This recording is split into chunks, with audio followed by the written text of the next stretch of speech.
Rahim. Welcome to the new chapter और नए course nursing research में। ये बेसिकली जो नर्सिंग रिसर्च का कोर्स है ये आपका बीएसएन और पोस्ट आरएन दोनों में एक कंबाइन ही कोर्स है। और इसमें आप बेसिकली जो हमारे यहाँ रिसर्च होती है और specifically in the field of nursing जैसे हम रिसर्च करते हैं तो उसके बेसिक्स के बारे में आप सीखेंगे। ये हमारे आज के ऑब्जेक्टिव्स है जिसमें हम बेसिकली रिसर्च की इंट्रोडक्शन एक ओवरव्यू लेंगे, फिर उसके डेफिनेशंस, फिर उसमें हम ये पढ़ेंगे कि भाई हमारे पास नॉलेज किस तरीक़ों से किन किन तरीक़ों से आती है, सोर्स ऑफ ह्यूमन नॉलेज क्या है, पर्पस ऑफ साइंटिफिक रिसर्च हमारे पास क्या होती है, फिर साइंटिफिक मेथड्स जो हमारे पास रिसर्च के होते हैं उनकी लिमिटेशंस क्या होती है, और फिर रिसर्च की जो बेसिक टर्मिनोलॉजीज हैं उनके बारे में हम पढ़ेंगे। सबसे पहले आते हैं और रिसर्च को डिफाइन करते हैं। रिसर्च का मतलब है टू सर्च अगेन और टू एग्जामिन केयरफुली। किसी भी चीज को बहुत केयरफुली, बहुत डिटेल में देखना, या एक चीज हमारे पास नॉन है लेकिन उसमें रिफाइन और बेहतरी लाने के लिए उसको दोबारा सर्च करना, बार बार चेक करना, ये रिसर्च कहलाता है। ये लेमेन टर्म है। जबकि अगर हम साइंटिफिक लैंग्वेज में रिसर्च को डिफाइन करें तो साइंटिफिक लैंग्वेज में हम कहते हैं कि research is a diligent and systematic inquiry. एक स्टेप वाइज तरीकेकार से हम इंक्वायरी करते हैं, असेसमेंट करते हैं और नॉलेज को गेन करते हैं। To refine and validate existing knowledge, या तो हमारे पास जो अभी नॉन चीजें हैं, जो मालूम शुदा चीजें हैं, उसको वैलिडेट कर लें, रिफाइन कर लें और बेहतर तरीके से उसको समझ लें, या हम टू जनरेट न्यू नॉलेज, कोई चीज हमारे पास नॉन नहीं है उसके बारे में हम नई नॉलेज, नई स्किल्स और नए सॉल्यूशंस निकालें, इसको हम रिसर्च कहते हैं। ये तीन चीजें हैं। एक सिस्टमैटिक इंक्वायरी है फॉर अंडरस्टैंडिंग और validating the existing knowledge and to generate new knowledge. ठीक है। हमारे पास रिसर्च का जो अल्टीमेट गोल है that is to develop a research body of knowledge for discipline और प्रोफेशन सच एज नर्सिंग। किसी भी फील्ड में डेवलपमेंट लाने के लिए हमारे पास एक बॉडी ऑफ नॉलेज होनी चाहिए। नॉलेज या मालूमात का एक जरिया होना चाहिए जो कि उस प्रोफेशन को, उस ऑक्यूपेशन को या उस डिसिप्लिन को और से और बेहतर बनाए। तो वो हमारे पास रिसर्च के थ्रू पॉसिबल है।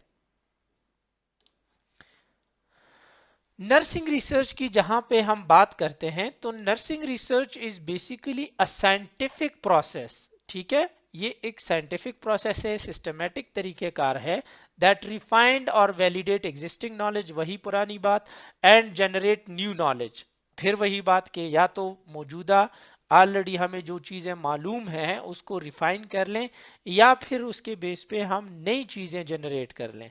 जैसे हमें पता है कि भाई एज ए नर्स मुझे बेड सोर की क्या क्या केयर देनी है। ठीक है।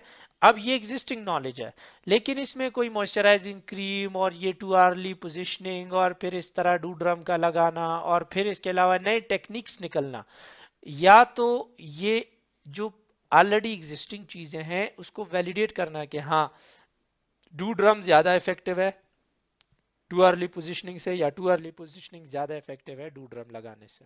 ठीक है। ये वैलिडेट करना है एग्जिस्टिंग नॉलेज को, और या नई नॉलेज जनरेट करना कि भाई इसी बेडसोर के लिए एक नई थेरेपी निकाली हमने, वार्म जो कोई उस पे पट्टी लगा लें, या इस तरह हीट थेरेपी हो गई, या प्रोटीन जेल थेरेपी हो गई। तो ये न्यू नॉलेज हमने उसकी प्रैक्टिस नॉलेज के थ्रू बना ली ताकि हम अपने स्किल्स को इम्प्रूव कर सके। ये दोनों तरीकों से हो सकती है, डायरेक्टली और इनडायरेक्टली। डायरेक्टली की मिसाल ये है कि हम उसी चीज पे फोकस करके फोकस्ड एक एक चीज पे फोकस्ड रिसर्च करें, ये डायरेक्ट वो है। इनडायरेक्ट का मतलब ये है कि भाई एक रिसर्च हो रही है और उसमें साइडलाइन बहुत सी और चीजें मालूम हो गई, तो ये इनडायरेक्ट प्रैक्टिस पे इन्फ्लुएंस होना हुआ। जैसे अगर आप देखें जो फोटोथेरेपी, जो जॉन्डिस के जो बच्चों में जॉन्डिस होता है उसमें जो फोटोथेरेपी ये प्रैक्टिस में आई, ये बेसिकली एक नर्स ने उसको डिस्कवर किया। और वो इस तरह के उन्होंने वो देख रहे थे कि जॉन्डिस जो है वो अगर उस पे रखा जाए, ये धूप में बच्चे को रखा जाए तो उससे जॉन्डिस बेहतर हो जाता है। लेकिन वहां पे वो उन्होंने ये भी देखा कि ये जो ब्लू लाइट है इसका ज्यादा इम्पैक्ट होता है। तो फिर एक लाइट का तो ऑलरेडी इफेक्ट देखा जा रहा था, फिर स्पेसिफिकली ये जो ब्लू लाइट है इसका इफेक्ट ज्यादा डायरेक्टली इनडायरेक्टली नजर आया। मतलब वो मेन गोल नहीं था, लेकिन साइड लाइन एक तरीके से इसमें इंक्लूड हो गया और उसका इफेक्ट नजर आ गया। तो डायरेक्टली और इनडायरेक्टली एग्जिस्टिंग नॉलेज को वैलिडेट किया जाए या नया नॉलेज क्रिएट किया जाए, ये nursing research in the field of nursing हमारे नर्सिंग प्रैक्टिस को जो इन्फ्लुएंस करे, ठीक है, तो वो नर्सिंग रिसर्च कहलाता है। The ultimate goal of nursing research is to provide empirical basis, मतलब एक sound base हो, evidence हो, to guide nursing practice, what is referred as evidence based practice, जिसको आजकल हम कहते हैं empirical, मतलब कोई बुनियाद फराहम करना, कोई सबूत फराहम करना, ठीक है, प्राइमरी लेवल का। और इसको आजकल हम एविडेंस बेस्ड प्रैक्टिस कहते हैं, मतलब कोई भी हम प्रैक्टिस कर रहे हैं in the field of nursing, और जो प्रैक्टिस वो हम कर रहे हैं उसके लिए हमारे पास कोई सबूत हो कि हाँ ये चीज एग्जिस्ट करती है और इसका फायदा इस तरीके से हमारे पेशेंट्स को मिलता है। अब आते हैं importance of research in generating evidence based practice for nursing. अगर नर्सिंग के लिए हम एविडेंस बेस्ड प्रैक्टिस जनरेट करें कि भाई जो भी हमारी प्रैक्टिस है नर्सिंग केयर की, उसके लिए हमारे पास कोई एविडेंस, कोई बुनियाद तो हो जिसको हम प्रूफ कर सके कि हाँ अगर मैं पेशेंट को बेड सोर प्रिवेंशन के लिए टू आर्ली पोजिशनिंग दे रहा हूँ तो उसके लिए मेरे पास कोई एविडेंस है, कोई सबूत है जो उसको प्रूफ कर रहा है। ये चीज हमारे पास रिसर्च के थ्रू प्रूफ होती है, और इसीलिए हम बात करते हैं कि जब नर्सिंग में हमारे पास एविडेंस हो तो उसका रिसर्च के साथ डायरेक्ट एक लिंकेजेस होता है। वो किस तरीके से? यहाँ पे स्लाइड में आपको बताया कि there are 4 type of research and each type of research provide the basis for next level of inquiry. सबसे पहले जो टाइप हम पढ़ेंगे वो है डिस्क्रिप्शन। डिस्क्रिप्शन का मतलब क्या है? थ्रू डिस्क्रिप्टिव रिसर्च एक टाइप ऑफ रिसर्च है in which we try to identify and better understand nursing phenomena in relationship among the phenomena। इसमें हम कोई भी नर्सिंग केयर का, नर्सिंग प्रैक्टिस का, एजुकेशन का कोई फिनोमेना, कोई इशू हो जिसको हम बेहतर तरीके से अंडरस्टैंड करना चाहें, या उसमें कोई दो चीजें हैं जो आपस में इनका कोई रिलेशनशिप है। फॉर एग्जांपल बेड सोर की पोजीशनिंग और बेड सोर की prevention and to early positioning, इन दो चीजों का आपस में एक रिलेशनशिप है। तो इस चीज को जब हम डिस्क्राइब करें, अंडरस्टैंड करें, ये थ्रू हम डिस्क्रिप्टिव रिसर्च करते हैं। इसकी एग्जांपल एक ये भी होगी कि एक क्वालिटेटिव स्टडी हुई in order to describe the experience of surviving prolonged mechanical ventilation. सही है, मतलब वो मरीज जो कि मैकेनिकल वेंटिलेटर पे थे और वो वेंटिलेटर से एक्सटुबेट हो गए, और फिर उनसे इंटरव्यू किया गया कि उनके एक्सपीरियंसेस क्या थे जब वो वेंटिलेटर्स पे थे। तो इस तरह की जो स्टडी होती है उसके रिजल्ट्स हमें क्या बताते हैं? स्लाइड में लिखा है, the result from this study provide nurses insight into the psychological need of the patient being weaned from the ventilator. मरीजों के जो साइकोलॉजिकल नीड्स हैं वो मरीज हमें बताते हैं, और एज अ नर्स फिर हमें एक इंसाइट मिलती है कि जो जो मरीज वेंटिलेटर पे होंगे हमें उनको कैसे केयर प्रोवाइड करनी होती है, और फिर ये हमारे प्रैक्टिस को ये इन्फ्लुएंस करते हैं। The implication for practice include expanding the involvement of family in weaning process and supporting patient in their expression of religious and spiritual belief।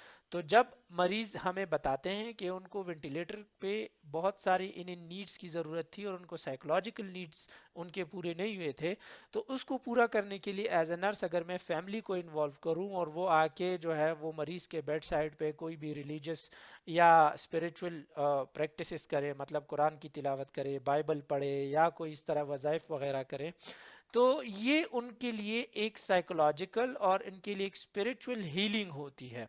तो ये हमें रिसर्च ने प्रूव करके बताई, उन मरीजों ने हमें बताया। इस तरह की जो रिसर्च होती है जो कि डिस्क्राइब करती है और एज अ नर्स हमें इंसाइट देती है, ये डिस्क्रिप्टिव रिसर्च कहलाती है।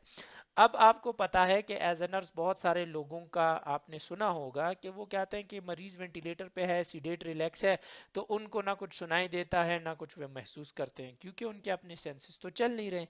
ऐसी बात नहीं है, मरीज जब वेंटिलेटर पे होता है तो बाकायदा उनके सारे सेंसेस काम कर रहे होते हैं। हम जो बात करते हैं वो सुनते हैं, हम जो हरकत करते हैं उनको फील होती है। फर्क यह है कि मैकेनिकली हमने फार्माकोलॉजिकल इंटरवेंशंस के थ्रू उनको सीडेट रिलैक्स किया होता है। सो अगर एक मरीज का जीसीएस कम भी है तो हमने एज अ प्रोफेशनल नर्स उनको एक स्टैंडर्डाइज्ड केयर देनी है। ये इनसाइट हमें बाकायदा रिसर्च बताती है। दूसरे टाइप की जो हमारे पास हमारे प्रैक्टिस को इम्प्रूव करती है और रिसर्च की वो टाइप है, वो एक्सप्लेनेशन कहलाती है। ठीक है, रिसर्च हमें एक्सप्लेन करती है, क्लेरिफाई करती है relationship among the phenomena and identify why certain events अकर। क्या क्या चीजें क्यों होती हैं, ये क्यों होना, ये जब हमें एक्सप्लेन की जाती है, ये एक्सप्लेनेशन के थ्रू हमें, रिसर्च की जो एक्सप्लेनेशन होती है उसके थ्रू हमें क्लियर होती है। एग्जाम्पल इसकी ये है कि research has been done to examine the relationship between nosocomial infection, higher level of morbidity and mortality and higher hospital cost। मतलब एक रिसर्च हुई और इसने हमें बताया कि जिन जिन हॉस्पिटल में नोसोकोमियल इन्फेक्शन या हॉस्पिटल एक्वायर्ड इन्फेक्शन होते हैं, तो उन हॉस्पिटल में मरीजों के मरने या परमानेंटली डैमेज होने के चांसेस भी ज्यादा होते हैं, और फिर वो लॉन्ग टर्म हॉस्पिटलाइज्ड होते हैं, जिसकी वजह से उनका खर्चा हॉस्पिटल का ज्यादा आ रहा होता है। ये एक्सप्लेनेशन हमें रिसर्च देती है। सो जब इस तरह की एक्सप्लेनेशन हमें मिलती है तो हम as a nurse in nosocomial infection को प्रिवेंट करते हैं, क्योंकि हमें पता चला कि इन नोजोकोमियल इन्फेक्शन की वजह से ये तीन बड़े बड़ी चीजें होती है।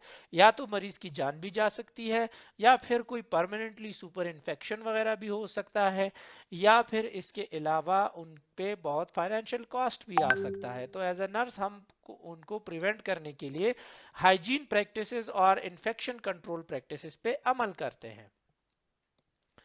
थर्ड जो चीज हमें रिसर्च बताती है वो है प्रेडिक्शन। प्रेडिक्शन का मतलब एक पेशेंट गोई या अंदाजा लगाना। और दिस ये स्लाइड में आपको बताया कि this examines the probability of an outcome occurring in specific situation.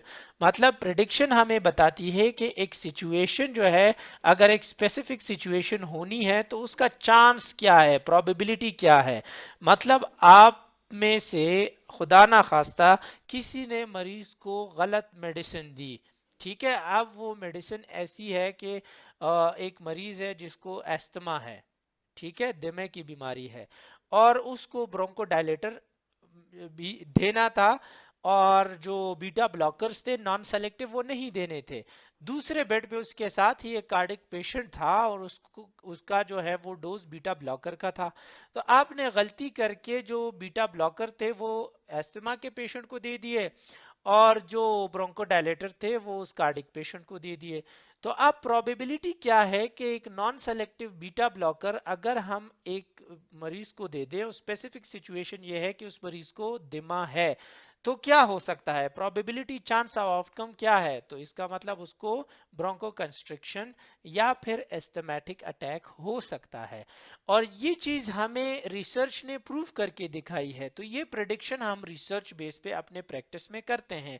This type of research is common in epidemiology, ठीक है, in which specific risk factor predict the occurrence of disease. मतलब epidemiology जो वबाई अमराज की स्टडीज होती हैं, जैसे अभी कोरोना वायरस का जो दौर चल रहा है, इसमें एपिडेमियोलॉजिस्ट का बहुत बड़ा रोल है। और वो बताते हैं कि अगर हम एहतियात नहीं करेंगे, हम प्रिकॉशनरी मेजर्स नहीं लेंगे, तो हमारे पास रिस्क फैक्टर बढ़ जाएंगे और कोविड के केसेस और बढ़ जाएंगे, डिजीज सिवियर हो जाएगी। तो बेसिकली उन्होंने एपिडेमियोलॉजिकल रिसर्चेस के थ्रू ये प्रेडिक्शंस, उसके बाकायदा कैलकुलेशंस की होती है, और वो फिर प्रेडिक्ट करते हैं कि ये चीज इस तरीके से हो सकती है। दूसरी इसकी मिसाल यहाँ स्लाइड में दी गई है कि obesity inactivity predict higher rate of heart disease. अगर कोई ओबीस हो, वजन उसका हद से ज्यादा हो और इनएक्टिव हो, सिडेंट्री लाइफस्टाइल हो, एक्सरसाइज और ये चीजें ना हो, तो फिर इसका मतलब कि उन लोगों को ज्यादा चांस है हार्ट डिजीज के होने का। ठीक है, इस तरह की जो चीज हमें बताती है, ये प्रिडिक्शन भी हम रिसर्च से कर सकते हैं। और फोर्थ टाइप जो है जिसकी हमें बाकायदा रिसर्च की इंपॉर्टेंस पता चलती है, फोर्थ चीज, वो है control. Control is the ability to specify how to produce a desired outcome. Control का मतलब यह है कि हमें वो, ये कंट्रोल हमें बताती है कि हमने अगर मरीज को as a nurse care provide करनी है तो हम ऐसे क्या स्पेसिफिक स्टेप्स लें कि उस मरीज के लिए बेहतर या डिजायर्ड आउटकम निकले, वो हेल्दी हो।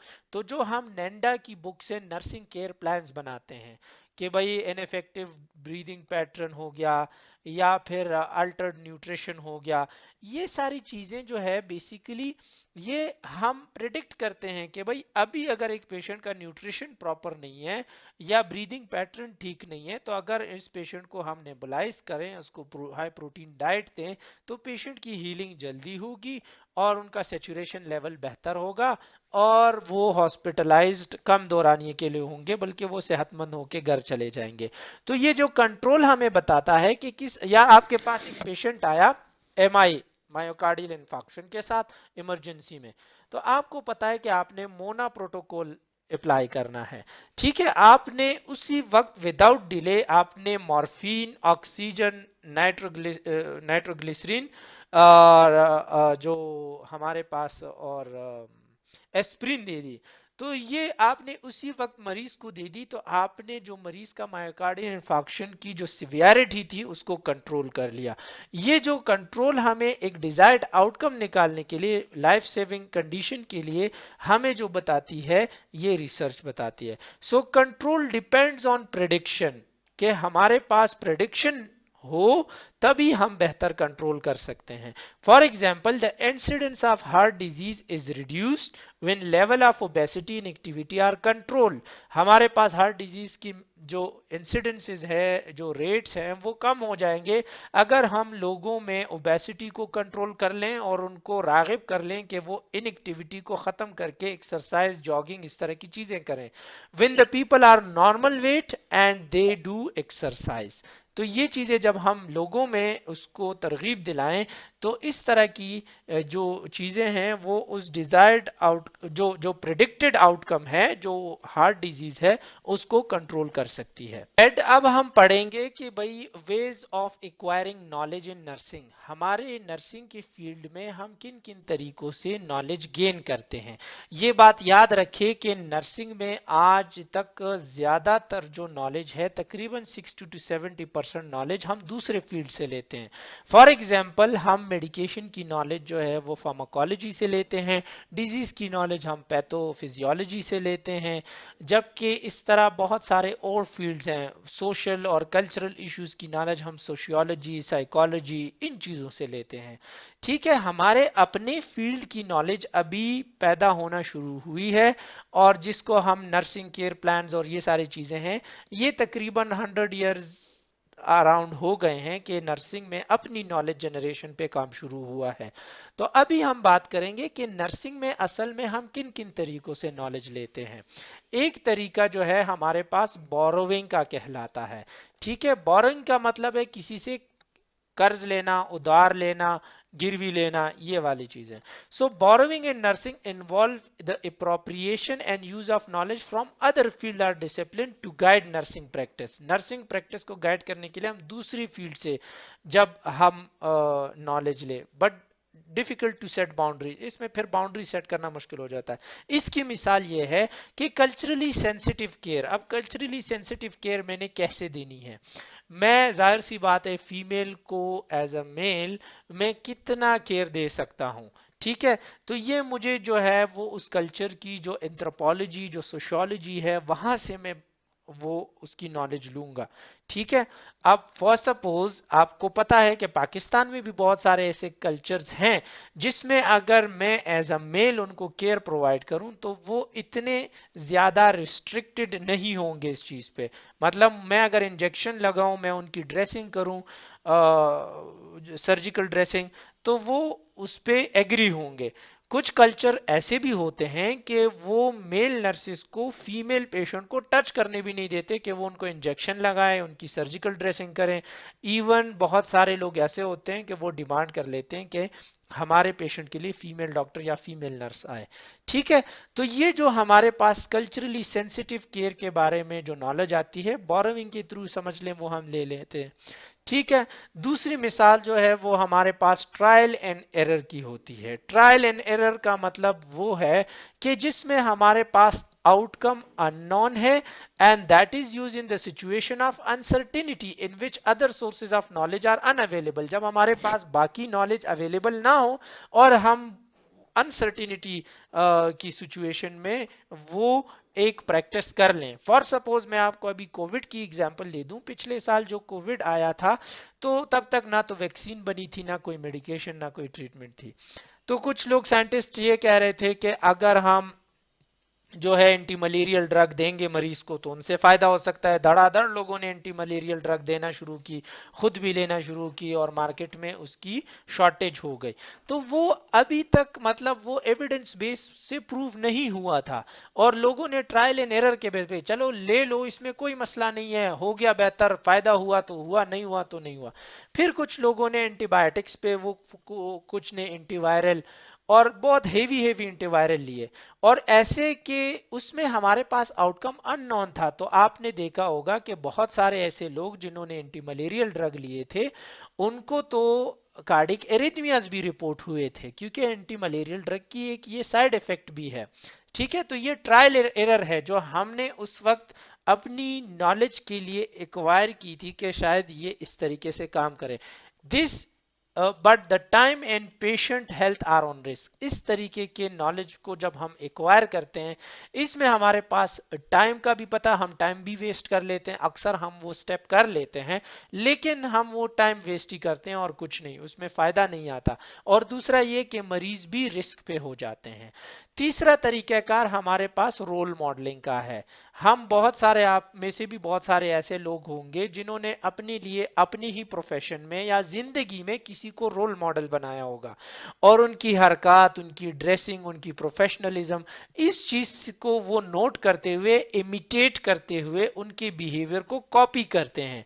ठीक है, और ये मेंटरशिप का तरीकाकार भी है कि कुछ टीचर आपको मेंटर्स करते हैं, कुछ सीनियर आपको मेंटोरशिप देते हैं। तो ये रोल मॉडलिंग का तरीकाकार है जिसमें हम सीखते हैं। ठीक है, और the fourth one is personal experience. Personal experience में हम जो है नॉलेज गेन करते हैं या तो किसी एक्टिविटी इवेंट में पर्सनली इन्वॉल्व होके, एन इवेंट, सिचुएशन या सर्कमस्टांसेस। अब पर्सनल एक्सपीरियंस जो है उसके डिफरेंट लेवल है। उसमें एक है नोवाइस का, जिसके पास बिल्कुल एक्सपीरियंस नहीं है। दूसरा है एडवांस बिगिनर। नोवाइस का मतलब कि भाई कोई नर्सिंग स्टूडेंट फर्स्ट टाइम जो वार्ड में आया हो, तो उसके पास तो कोई एक्सपीरियंस नहीं है पेशेंट मैनेज करने का, तो वो नोवाइस है, कोई एक्सपीरियंस नहीं है, वो लर्निंग कर रहा है। एडवांस बिगिनर के भाई एक फर्स्ट ईयर हो चुका है, सेकेंड ईयर में जो स्टूडेंट है उसके पास एक्सपीरियंस है कुछ हद तक, तो वो और मजीद सीखना चाह रहा है। थर्ड जो है कॉम्पिटेंट है, able to generate and achieve long range goal. मतलब ऐसे आपके पास थर्ड ईयर या फाइनल ईयर के स्टूडेंट या जो इंटर्नशिप वाले होते हैं, तो उनको नोहा होता है कि नर्सिंग केयर हमने कैसे देनी होती है। प्रोफेशनट आप अपने आप को समझ लें कि भाई as a nurses, as a professional nurses आपके 2-2 3-3 5-5 साल एक्सपीरियंस हुआ है, और आप पेशेंट को अच्छे तरीके से और उनकी फैमिली को भी टेकल कर सकते हैं और उनकी केयर प्रोवाइड कर सकते हैं। तो ये प्रोफेशनट हो गया। और एक्सपर्ट वो होते हैं जिनकी पूरी पूरी जिंदगी फील्ड में गुजरी होती है, और वो बहुत अच्छे तरीके से उस केयर की प्रैक्टिसेस में एक्सपोज्ड हुए होते हैं, और वो फिर वो अप्रोचेस यूज करते हैं। तो ये पर्सनल एक्सपीरियंस की थ्रू लर्निंग के कुछ फेजेस हैं। एक और तरीका जिससे हम नॉलेज गेन करते हैं उसको इंट्यूशन कहा जाता है। इंट्यूशन इज एन इंसाइट और अंडरस्टैंडिंग ऑफ अ सिचुएशन और event as a whole that usually can not be explained logically. मतलब आप बहुत बार आपकी लाइफ में ऐसा मौका आया होगा जिसमें आप सामने वाले बंदे को कहते हो कि यार ये चीज मुझे मतलब जहन में इसका एक हल आ रहा है कि ये ऐसे ऐसे हो सकता है, लेकिन जुबान पे नहीं आ रहा कि मैं इसको एक्सप्लेन करूं। उस कंडीशन को इंट्यूशन कहते हैं, कि जिसमें आप बहुत सारी चीजों को कंबाइन करके प्रोसेस करके एक हल तो निकालते हो, उससे एक लर्निंग तो करते हो, लेकिन वहां पे आप लॉजिकली उसको एक्सप्लेन नहीं करते, जिसको हम gut feeling, in simple word gut feeling पे कहते हैं। That does not mean lack of knowledge, rather deep knowledge. Deep knowledge होती है, लैक ऑफ नॉलेज नहीं होता। अक्सर आपने देखा होगा आपके पास अगर कोई पेशेंट अचानक सीरियस हो गया हो, कोमा में चला गया हो, तो बहुत सारे लोग जिनके वो एंजाइटी में चले जाते हैं और फिर वो उनको नहीं पता होता कि इस पेशेंट को कैसे मैनेज किया जाए। जबकि अगर आप किसी सीनियर नर्स को बुला लें और उनको बोले ये पेशेंट तो एक्सट्यूबेशन के फौरन बाद जो है वो कोमा में चला गया, तो वो ऐसी उनको गट फीलिंग आती है कि शायद ये इन हाइपोग्लाइसेमिक हो गया हो, तो वो शुगर लेवल चेक करके 25% डिक्सट्रोज लगा दिया, वो पेशेंट वापस आ जाता है। तो ये वो गट फीलिंग से हमारी लर्निंग हुई होती है, जो कि हम प्रैक्टिस में उसको इन्फ्लुएंस करते हैं। इसके बाद आता है रीजनिंग। रीजनिंग का मतलब जब हम डिबेट करते हैं, जब हम शेयरिंग करते हैं, प्रोसेस, एक आइडिया को प्रोसेस करके ऑर्गेनाइज करके एक दूसरे के साथ शेयर करते हैं, डिस्कस करते हैं, तो हमारे पास और नए आइडियाज आते हैं, फिर उनसे हम जनरली आइडिया लेते हैं। तो ये रीजनिंग के थ्रू लर्निंग होगी। उसके दो अप्रोचेज हैं, एक को हम इंडक्टिव अप्रोच कहते हैं और एक को डिडक्टिव कहते हैं। इंडक्टिव का मतलब इंड्यूस करना। बहुत सारे आपके पास एक प्रॉब्लम है और आप डिस्कस करते हो एक बंदे से, दूसरे से, तीसरे से, और हर बंदा आपको एक एक आइडिया बताता है। हर बंदे के आइडिया को आप उसमें इंक्लूड करते हुए उस पर सोचते हो एक बहुत बड़ा कॉन्सेप्ट बन जाता है। तो ये इंडक्टिव अप्रोच होता है रीजनिंग का। एक डिडक्टिव होता है कि आपके पास कोई इशू है जिसको आपने बहुत लंबा चौड़ा करके एक्सप्लेन करते हो, तो आपको सामने वाला कुलीग या दोस्त जो है कहता है ये तो सिंपल है, इसमें से ये निकाल लो, ये पहले तुम ये कर लो फिर उसके बाद ये कर लो। तो ये उसने बहुत सारे डिफरेंट साइड्स को रिमूव करके, डिडक्ट करके एक चीज पे स्पेसिफिक पे आपको वो लेकर आ गए, जनरल टू स्पेसिफिक, और आप उनसे उससे आपने लर्निंग की, तो ये डिडक्टिव रीजनिंग कहलाएगा।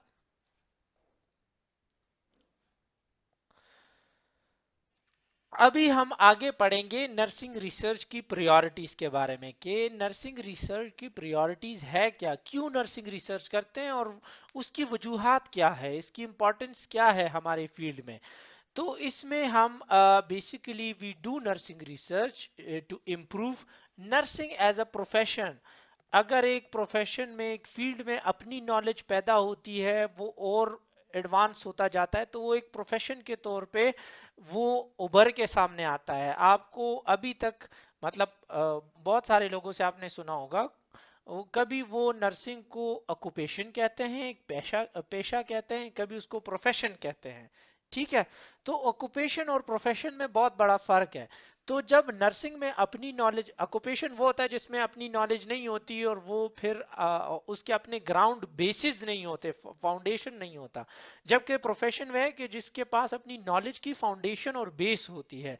तो हमारे पास अगर नर्सिंग में ये बेस आएगी, तो ये प्रोफेशन और बढ़ेगा और स्ट्रांग होगा। दूसरा ये है कि यही रिसर्च हमें डिफरेंट प्रैक्टिसेस हमारी गाइड करती है। ठीक है। थर्ड जो है, हमारे पेशेंट के आउटकम्स को इंप्रूव कर देती है। हमारे पास फॉर एग्जांपल बेडसोर को प्रिवेंट करने के लिए कितने सारे तरीके हैं। ठीक है, तो ये इसमें से हम एक नहीं तो दूसरा, दूसरा नहीं तो तीसरा। अब अगर एक बर्न्ड पेशेंट है, जला हुआ है, उसको आप टू अर्ली पोजिशनिंग नहीं दे सकते क्योंकि उसकी कंडीशन ऐसी नहीं है पोजिशनिंग वाली। तो उस पेशेंट को आपने बोनी प्रोमिस पे डू ड्रम लगा लिया।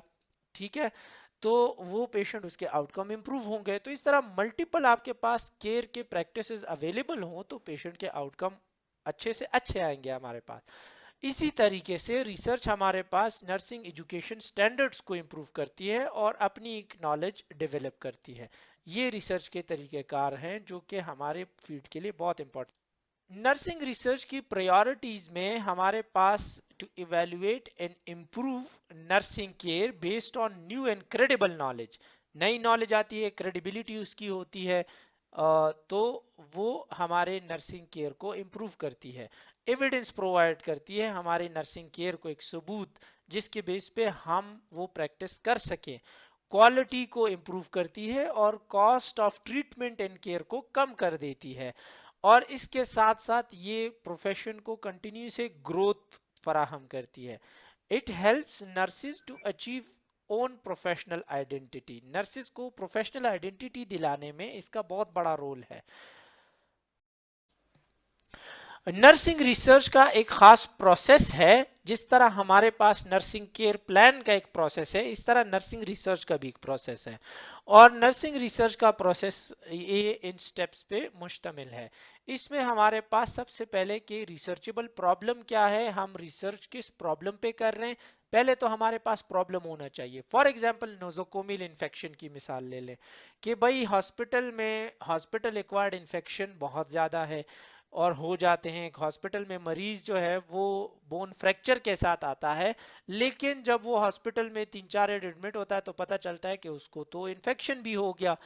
तो इस पे एक तो ये है कि ये रिसर्चेबल प्रॉब्लम है कि एक हॉस्पिटल में रिसर्च की जाए इन्फेक्शन कंट्रोल पे, तो ये रिसर्च प्रॉब्लम हो गया। पर्पस क्या है? पर्पस है कि इन्फेक्शन, नोजोकोमिल इन्फेक्शन के रीजंस मालूम किए जाए और जिसके बेस पे ऐसे प्रैक्टिसेस की जाए जिससे वो इन्फेक्शन रुक जाए और वो होना। तो उसके ये एक आपके पास फर्स्ट स्टेप आ गया और इस फर्स्ट स्टेप में आपने प्रॉब्लम भी डिफाइन कर लिया और इसका पर्पस भी आपको मालूम हो गया कि रिसर्च आप क्यों कर रहे हैं और किस चीज पे कर रहे हैं। दूसरा ये लिटरेचर रिव्यू। लिटरेचर रिव्यू का मतलब कि आपके पास अभी तक नोजोकोमिल इन्फेक्शन में दुनिया भर में, फिर साउथ एशिया में और इसके साथ साथ पाकिस्तान में हॉस्पिटल एक्वायर्ड इन्फेक्शन पे जितनी भी रिसर्चेज हुई हैं, चाहे डॉक्टर्स ने की है, नर्सेज ने की है या किसी और साइंटिस्ट ने की है, और उनके आर्टिकल्स है, रिसर्चेस है, तो वो हमें क्या बताती है, उनको रिव्यू करना, उनको पढ़ना, उनको एक नज़र देख लेना कि वो क्या कहते हैं, उनके क्या क्या पॉसिबल फैक्टर्स हैं, तो उसको हम लिटरेचर रिव्यू कहते हैं। अब फॉर सपोज लिटरेचर ने हमें बताया कि अगर एक हॉस्पिटल में नोजोकोमियल इन्फेक्शन ज्यादा है तो उसकी वजूहात में एक हमारे पास sharp handling, poor sharp handling है कि भाई इंजेक्शन लगाया, जमीन पे फेंक दिया, उसको डिस्कार्ड प्रॉपरली नहीं किया। उसके अलावा जो है वो ग्लव्स का इस्तेमाल नहीं है, हैंड वॉशिंग प्रॉपर नहीं हो रही, इवन हैंड वॉशिंग के लिए सोप एंड वाटर भी अवेलेबल नहीं है, प्यूरिल या सैनिटाइजर वगैरह नहीं है। तो ये कुछ फैक्टर्स हैं जो कि इस तरह की चीजें जो नोजोकोमियल इन्फेक्शन को बढ़ाती है। अब ये हमें लिटरेचर बताती है। फिर उसको हम रिफ्लेक्ट करते हैं कि हमारे हॉस्पिटल में अगर नोजोकोमियल इन्फेक्शन का रेट ज्यादा है तो उसमें से कौन कौन से फैक्टर्स हैं। ठीक है, फिर हमारे पास एक स्टडी फ्रेमवर्क होता है कि अगर ये स्टडी, ये फैक्टर्स हमें प्रीवियस स्टडीज बताती है, तो हमारी स्टडी में कौन कौन से फैक्टर हैं और फिर इसकी कंट्रीब्यूशन क्या है इस प्रॉब्लम के एग्जिस्टेंस में। तो उसके बाद जब हम स्टडी फ्रेमवर्क बना लेते हैं तो एक ऑब्जेक्टिव सेट करते हैं कि हमने नोजोकोमियल इन्फेक्शन के जो फैक्टर्स हैं उसको पहले मालूम करना है कि इस हॉस्पिटल में इस 10 में से कितने फैक्टर एग्जिस्ट करते हैं और फिर इन फैक्टर्स को हमने सॉल्व कैसे करना है। ये हमारे ऑब्जेक्टिव्स हो गए। ठीक है, फिर उसके बेस पे हम क्वेश्चन बनाते हैं। ऑब्जेक्टिव हमारा फॉर सपोज ये है to identify the factors that is adding into the increasing rate of nosocomial infection। ये एक ऑब्जेक्टिव हो गया। दूसरा objective to strategize a different strategies for reducing the incidence of nosocomial infection। तो ये हमारे पास दूसरा ऑब्जेक्टिव हो गया। अब इस पे दोनों ऑब्जेक्टिव पे अगर हम क्वेश्चन बनाएंगे तो क्वेश्चन कैसे बनाएंगे? फर्स्ट ऑब्जेक्टिव था to identify the factors affecting the increasing rate of nosocomial infection। तो हम क्वेश्चन ये बनाएंगे कि what are the factors that are contributing into the increasing rate of nosocomial infection। इसमें हमने क्वेश्चन मार्क पहले वो लगा दिया what। ठीक है, दूसरा हमारा ऑब्जेक्टिव था कि what are the possible strategies that can reduce to strategize, objective था to strategize different strategies that help in reducing the number of nosocomial infection। तो हम जब इसका क्वेश्चन बनाएंगे तो हम बोलेंगे कि what are the strategies that helps in reducing the incidence of nosocomial infection। ये क्वेश्चन हमने बना लिए। इसके बेस पे हम एक हाइपोथेसिस बनाएंगे, हाइपोथेसिस जिसको हम टेस्ट करेंगे। अगर तो हमने डिस्क्रिप्टिव रिसर्च ही सिर्फ करनी है, सिर्फ इसको मालूम करना है, तो हम तो हाइपोथेसिस नहीं बनाएंगे। और अगर तो हमने उन स्ट्रेटजीज की इफेक्टिवनेस को देखना है कि भाई increase in the practice of hand washing या regular hand washing decreases the incidence of nosocomial infection। तो ये हमने एक हाइपोथेसिस बनाया, हमारा एक क्लेम है कि अगर हम हैंड वॉशिंग ज्यादा से ज्यादा करेंगे तो ये नोजोकोमियल इन्फेक्शन को कम कर देगा। तो इस क्लेम को जब हम टेस्ट करेंगे तो ये हम हाइपोथेसिस टेस्टिंग इसको कहते हैं। ठीक है, इसके बाद हम स्टडी वेरिएबल्स डिफाइन करते हैं। स्टडी वेरिएबल्स का मतलब एक तो हम किन किन चीजों पे, किन फिनोमिना पे काम करें, नोजोकोमियल इन्फेक्शन और पॉसिबल फैक्टर्स। तो फैक्टर इफेक्टिंग नोजोकोमियल इन्फेक्शन और दूसरा नोजोकोमियल इन्फेक्शन के रेट्स है। ठीक है, ये हमारे स्टडी वेरिएबल हो गए। इसके बाद हमारे क्या अजम्पशंस हैं, हमारे अंदाजे के मुताबिक हम ऑब्जर्व तो करते हैं कि भाई क्या क्या चीजें हैं इस हॉस्पिटल में जो कि नोजोकोमियल इन्फेक्शन को इफेक्ट करती है। ठीक है, वो हमने सेट कर लिए। फिर उसके बाद हम एक स्पेसिफिक रिसर्च डिजाइन कि भाई हमने सिर्फ वन टाइम एक डेटा कलेक्ट करना है, कल हम सारे नर्सेस से डेटा कलेक्ट करेंगे और पॉसिबल फैक्टर मालूम करेंगे। तो ये क्रॉस सेक्शनल रिसर्च डिजाइन होगा। और नहीं तो अगर हम जो है वो रेंडमाइज कंट्रोल ट्रायल कर लें कि दो ग्रुप्स बना लें और इसमें हम देख लें कि जो एक वार्ड के नर्सेज रेगुलर हैंड वॉश करती है उनमें नोजोकोमियल इन्फेक्शन के रेट्स क्या है, और दूसरे वार्ड में अगर वो हैंड वॉश नहीं करती, अपनी रेगुलर प्रैक्टिस करती है, तो उनमें नोजोकोमियल इन्फेक्शन क्या है। तो ये रेंडमाइज कंट्रोल ट्रायल होगा, ये भी एक रिसर्च डिजाइन है। तो इस तरह हमने एक रिसर्च डिजाइन सेट कर लिया और उस पर हमने एक रिसर्च प्रोसेस कंटिन्यू किया। ये रिसर्च प्रोसेस के स्टेप्स हैं। आगे फिर नेक्स्ट स्टेप्स में हमारे पास आता है पॉपुलेशन और सैंपल के किन किन लोगों से हमने डेटा कलेक्ट करना है नोजोकोमियल इन्फेक्शन के रेट्स और उनके फैक्टर से रिलेटेड। तो डेफिनेटली हॉस्पिटल में हमने डॉक्टर्स, नर्सेज, फिजियोथेरापिस्ट, फार्मासिस्ट या और टेक्नीशियन वगैरह जो हेल्थ केयर प्रोवाइडर्स होते हैं वो हमारी पॉपुलेशन होती है। अब एक हॉस्पिटल में हमारे पास 200 डॉक्टर है, हमारे पास 300 नर्सेज है, 100 टेक्नीशियंस है, तो ये तो काफी लोग हो गए। इन सब से तो हम डेटा नहीं ले सकते, ये पॉपुलेशन होता है। तो इसमें से हमने 200 में से 50 डॉक्टर, 300 में से हमने 150 नर्सेज और जो 100 टेक्नीशियन होते हैं उसमें हमने 30 टेक्नीशियन से डेटा ले लिया, तो ये हमारा सैंपल कहलाएगा। तो इस तरह हमने अपने पैरामीटर सेट करने होते हैं रिसर्च प्रोसेस में। फिर हम किस तरीके से डेटा कलेक्ट कर लेंगे, फॉर्म पे करेंगे, रजिस्टर्स देखेंगे या फिर उनको ऑब्जर्व करेंगे, ये तरीकेकार हमें मेथड्स ऑफ मेजरमेंट्स का बताती है। और इसके बाद हम डेटा कलेक्ट करते हैं, जो एक्चुअली जिन चीज़ों के बारे में हमने डेटा कलेक्ट करना होता है, फिर उसको एनालाइज करते हैं, देखते हैं कि असल में वो डेटा हमें क्या क्या चीज़ें बता रहा है। फिर हम उससे एक रिजल्ट निकालते हैं जो आउटकम कहलाता है, और उस रिजल्ट के बेस पे हम कहते हैं कि फला फला फैक्टर है जो कि नोजोकोमियल इन्फेक्टर को कंट्रीब्यूट करते हैं, और फला फला फैक्टर है जो कि नोजोकोमियल इन्फेक्टर वो इन्फेक्शंस को कम कर देते हैं। और जब हमने ये रिजल्ट्स निकाले तो उसको हमने पूरे हॉस्पिटल के स्टाफ के साथ, लोगों के साथ शेयर किया कि देखो अगर हम हैंड वॉश करेंगे, अगर तो हम जो है सैनिटाइजर यूज करेंगे, अगर हम शार्प्स प्रॉपरली हैंडल करके डिस्कार्ड करेंगे, तो ये हमारे पास नोजोकोमियल इन्फेक्शन को कम कर देते हैं। ये डिसिमिनेशन कहलाता है, मतलब रिसर्च के जो रिजल्ट्स हैं उसको शेयरिंग को हम डिसिमिनेशन कहते हैं। और फिर हमने बताया कि हमारी लिमिटेशन क्या है, एक हॉस्पिटल में ही हमने ये स्टडी की, मे भी दूसरे हॉस्पिटल में और चीजें हमारे पास आइडेंटिफाई हों, तो जब वो और हॉस्पिटल दोबारा इस स्टडी को रिप्लिकेट कर सकते हैं, वहां पे और तरीके से भी इस पे स्टडी हो सकती है, शायद और चीजें मालूम हो जाए, या हमारे पास बजट की कमी थी या ह्यूमन रिसोर्स की कमी थी, तो ये लिमिटेशंस हम स्टेट कर लें। ये बेसिकली नर्सिंग रिसर्च के स्टेप्स हैं और ये उसका एक प्रोसेस है जो कि हम कैरी आउट करते हैं। ठीक है, सो